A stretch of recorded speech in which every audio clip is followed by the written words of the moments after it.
చూస్తున్నారుగా ఈ ఊపు ఉత్సాహం కోలాహలం అంతా ఇప్పుడు టువర్డ్స్ ఇబ్రహీంపట్నం కదులుతూ ఉంది. 36 గంటల గడవకు మునిపే మొన్నేమో గుంటూరు, ఇప్పుడు ఇబ్రహీంపట్నం.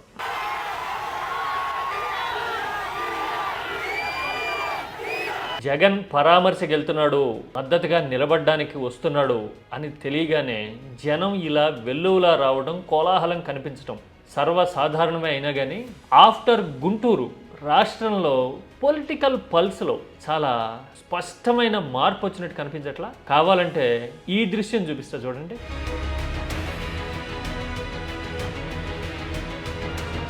ఎస్, క్వైట్ కాంట్రాస్ట్లో ఉంది కదా. ఓ పక్కన జగనేమో కాన్ఫిడెంట్గా, ఉత్సాహంగా, వేల మంది కాదు లక్షల మందిని చీర్ చేస్తున్నట్టుగా, కోట్లాది మంది జనాన్ని, రాష్ట్రాన్ని అడ్రస్ చేస్తున్నట్టుగా సాగుతూ ఉంటే, అధికారంలో ఉండి హంగు, ఆర్భాటం, హంగామా అంతా వెంటబెట్టుకుని ఉన్నా కానీ ఎందుకని ఆ ముఖాల్లో ఎక్కడ కాన్ఫిడెన్స్ అనేది కనిపించట్లా? కాంట్రాస్ట్ సిచ్యువేషన్ కదా.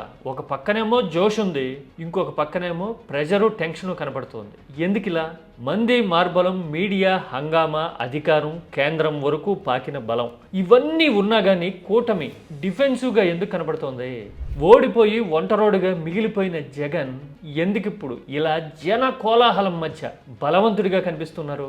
ఉత్సాహంగా కనపడమే కాదు, శ్రేణుల్ని కాదు ప్రజల్ని ఉత్సాహపరుస్తున్న దృశ్యాలు ఎందుకు కనపడుతున్నాయి? అన్డినైబుల్గా అనిపించట్లా ఇలాంటి దృశ్యాలు? కారణం ఏంటి? ఇబ్రహీంపట్నం వెళ్తున్న జగన్ రాష్ట్ర వ్యాప్తంగా ఒక సందేశాన్ని స్ప్రెడ్ చేస్తూ ఉన్నాడు, మేనిఫెస్ట్ చేస్తూ ఉన్నాడు. ఇదే అసలు point. After Guntur tour scenario ఎలా మారిందో 2 పరిణామాలని బేరీజు వేసి చూద్దాం.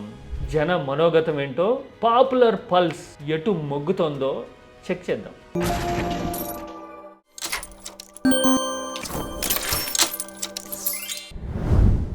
జగన్ జనంలోకి వెళ్తున్నాడు అంటే జనం రావడం ఎంత సర్వసాధారణమో, ఉత్సాహము ఉత్సవంలా కనిపించడం ఎంత సహజంగా కనిపించే సన్నివేశమో, అంతే సహజంగా ఆంక్షలు పెట్టడానికి, కంటైన్ చేయడానికి కూడా ప్రయత్నాలు జరుగుతూనే ఉంటాయి కదా. గుంటూరులో ఆల్రెడీ చూసాం. ఇబ్రహీంపట్నానికి బయలుదేరుతుండగా కూడా ఎక్కడికక్కడ ఆపటానికి ప్రయత్నం చేసినా కానీ రోక్ సకోతో రోక్లో ఆపగలిగితే ఆపుకోండి అన్నట్టుగా జనం పిడికిలు బిగిస్తే వేళ్ల సందులోంచి ఇసుక జారిపోయినట్టుగా జారిపోతున్నారు. చూడబోతే ఇసుకేస్తే రాలనంత జనం. ఇలాంటి సన్నివేశం ఎందుకు కనపడుతుంది? వైసీపీ అంతే, ఏ సభ పెట్టినా, సమావేశాలు పెట్టినా జగన్ రోడ్డు మీదకి వచ్చాడంటే ఇలాగే వచ్చేస్తారు, మామూలే కదా అంటారా? అంటే హాఫ్ ఆఫ్ ద స్టోరీనే అర్థమైనట్టు. ఆఫ్టర్ గుంటూరు ఎలా మారింది సీన్ తెలుసా మీకు? Illusion of truth versus manifestation అన్నట్టుగా మారిపోయింది ఏపీ పొలిటికల్ సినిమా. ఇప్పుడు టెక్నికల్ వర్డ్స్ చెప్పేశాను బాగా. ఇల్యూషన్ ఆఫ్ ట్రూత్ అంటే ఏంటో తెలుసా?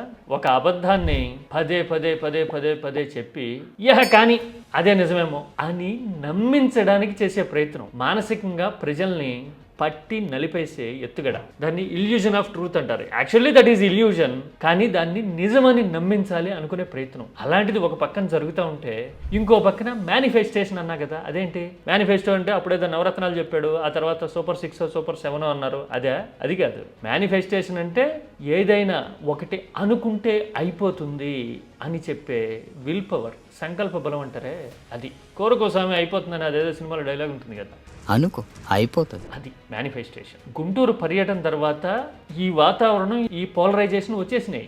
Illusion of truth versus manifestation ఇప్పుడు రాష్ట్రంలో రాజకీయ సినిమా. సుప్రీంకోర్టు చివాట్లు పెట్టిన సిబిఐ సిట్ జంతువుల కొవ్వు కలవలేదు అని ఇదిగో ఇంత క్లియర్గా చెప్పినా కూడా చంద్రబాబు వ్యవహరిస్తున్న తీరు, వేస్తున్న ప్లానింగ్ చూస్తే కూటమి పల్స్ డ్రాప్ అవుతోందా అనే ఫీలింగ్ సగటు టీడీపీ అభిమానికి కూడా వచ్చేసే పరిస్థితి. కావాలంటే చూడండి, ఈ ముఖాల్లో ఎక్కడైనా కాన్ఫిడెన్స్ కానీ, గాంభీర్యం కానీ, నిజాన్ని నమ్ముకున్న ధీరత్వం కానీ ఉందా? ఎత్తుగడ బెడిసికొట్టింది, ఏదో రకంగా 2 కోసలు కలిపి ముడేయాలి అనే ఆతృత, ఆందోళన, ఆవేదన కదా ఉన్నాయి అందులో. ఇలా ఎందుకున్నాయి?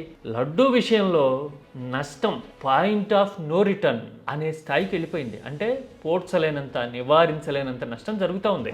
ఆ నష్టాన్ని తగ్గించుకోవడానికి వ్యూహ ఉపసంహరణ జరగాలి. అంటే ఏంటో తెలుసా, వెనక్కి తగ్గి టాక్టికల్గా కల్తీ మీద విచారణ జరుగుతుంది, వెంకటేశ్వరుడి వైభవాన్ని రక్షించడానికి ప్రయత్నిస్తున్నాం, పోరాడుతున్నాం అని పొలిటికల్ ప్రకటన ఏదో ఇచ్చుకోవాలి. అలా ఇచ్చుకోవడానికి బదులు మనం ఏం చేస్తున్నాము, దానికి విరుగుడుగా జగన్ ఏం చేశాడు అనేది ఎక్కువ మాటల్లో చెప్పక్కర్లా, వివరించక్కర్లా. ఒక్క వీడియో చూపిస్తా, కాంట్రాస్ట్ ఏంటో మీకే అర్థమైపోతుంది.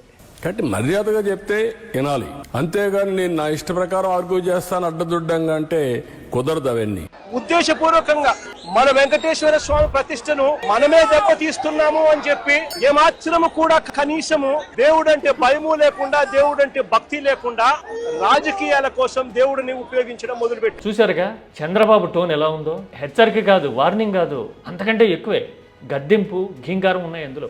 అంటే నమ్ముతావా లేదా అన్నట్టు బెదిరించే పరిస్థితికి వచ్చేస్తే అధికారంలో ఉన్నవాళ్ళు, విపక్షంలో ఉన్న జగనేమో మన వెంకటేశ్వర స్వామి మీద ఇలాంటి రాజకీయాలు ఏంటి స్వామి, మానండి, రిపోర్ట్లు కళ్ళ ముందు కనపడుతున్నా గానీ రాజకీయ బురద ఎందుకు చల్లుతారు అని నిజాయితీగా, నిక్కచ్చిగా, నిగర్వంతో అడుగుతున్నాడు.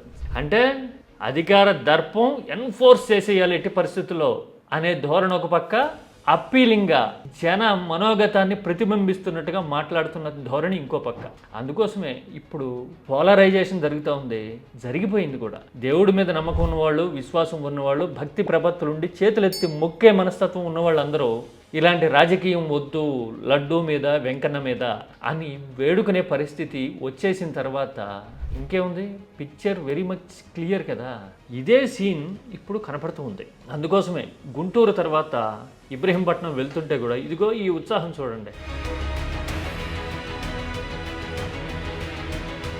ఇలా కనపడుతూనే ఉంది, రాష్ట్రాన్ని ఆలోచనలో పడేస్తూనే ఉంది. బహుశా అసలు టర్నింగ్ పాయింట్ జనం ఆలోచనలకి ఏది అంటే గుంటూరు పర్యటనే. గుంటూరు పర్యటనలో అంబటి రాంబాబు ఇంటి మీద దాడి గురించే కాదు, శాంతి భద్రతల గురించే కాదు, చంద్రబాబు అనుసరిస్తున్న ప్రచార వ్యూహాన్నంతా జగన్ బ్రేక్ చేయడం కనపడింది కదా. లడ్డూ విషయంలో ఏం చేస్తున్నారు అని చెప్పడానికి జగన్ చెప్పిన మాట జనానికి హత్తుకుంది, కనెక్ట్ అయింది, అన్నిటికీ మించి అర్థమైంది. ఈ విషయం కూటమికి కూడా తెలుసు కాబట్టే ఇలా అందరూ ఏకమై ఇప్పుడు ఏదో రకంగా నమ్మించే ప్రయత్నం చేస్తూ ఉన్నారు. అందుకోసమే that is nothing but illusion of truth లా కనిపిస్తూ ఉంది. ఇంకొక పక్కన జనం అభిప్రాయాన్ని ప్రతిబింబించేలాగా జగన్ వేస్తున్న అడుగేమో మేనిఫెస్టేషన్ అవుతూ ఉంది.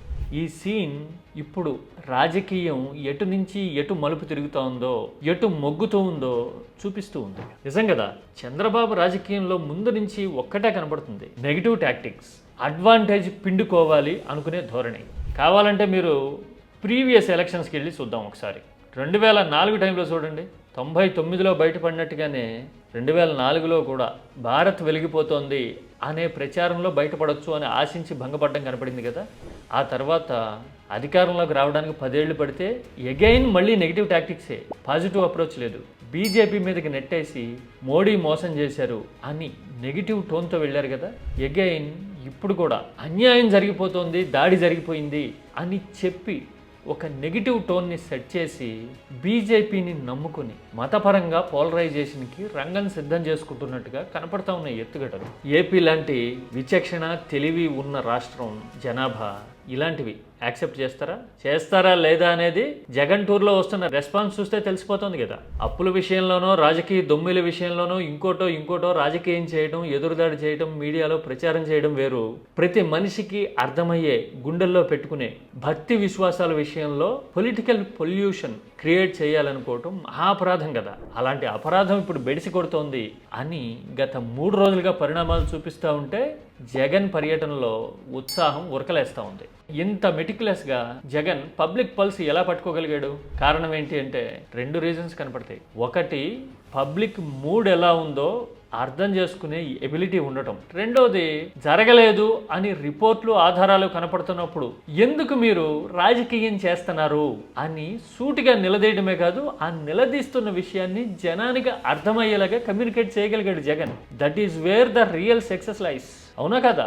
ఇది ఒక రకంగా క్రికెట్ భాషలో చెప్పాలంటే బ్యాట్స్మెన్ క్రీజ్లో ఉన్నప్పుడు అపోజిషన్ కెప్టెన్ చాలా టాక్టికల్గా క్లోజ్ ఫీల్డింగ్ పెట్టి ట్విస్టింగ్గా బాల్ వేసాడు అనుకోండి, ప్రెజర్ మౌంట్ అవుతుంది బ్యాటర్ మీద. క్యాచ్ గాల్లోకి లేస్తుంది. జగన్ సింపుల్గా అదే చేశాడు. చంద్రబాబు చేయాలనుకున్న లడ్డూ ప్రచారాన్ని వాటంగా ఎక్స్పోజ్ చేసి ఇది కదా వాస్తవం అని జనం ముందు పెట్టగలిగేసరికి ముద్ద నోట్లోకి వచ్చినంత పని అయింది కూటమికి. అందుకే ఇప్పుడు కూటమి కళ్ళల్లో ఓటమి కనపడతా ఉంది. ఓటమిని ఒప్పుకోలేరు. 3 ఏళ్ళు ఎలాగో అధికారం ఉంది కాబట్టి, మీడియా బలం ఉంది కాబట్టి ఏదో రకంగా తిమ్మిని బమ్మిని చేయాలని ప్రయత్నం చేస్తూ ఉంటే జనం యాక్సెప్ట్ చేసే పరిస్థితి లేదు. అందుకోసమే కూటమిలో నీరసం కనబడుతుంటే విపక్షంలో ఉత్సాహం కనబడుతుంది. ఆ ఉత్సాహం రోడ్డు మీద